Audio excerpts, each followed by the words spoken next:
ఎల్లప్పుడూ నన్నే స్మరించుము, నా భక్తుడివి. ఆగుము, నన్ను పూజించుము, నాకు నమస్కరించుము. ఆ విధంగా నీవు తప్పక నన్ను చేరుకుంటావు. నీవు నాకు ప్రియమిత్రుడవు కనుక నీకు ఇదే నా వాగ్దానం చేస్తున్నాను. ఇదే కళ భగవద్గీతలోని రహస్యము కూడా.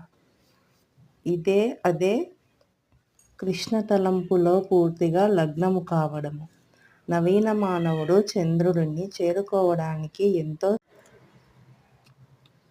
కానీ తనను ఆధ్యాత్మికంగా ఉద్ధరించుకోవడానికి మాత్రం అతడు ఎక్కువ కష్టపడలేదు.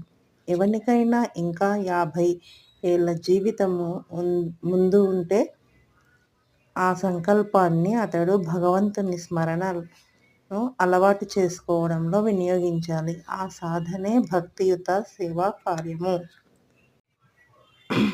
శ్రవణం కీర్తనం విష్ణోః స్మరణం పాదసేవనం అర్చనం వందసం ధ్యానం.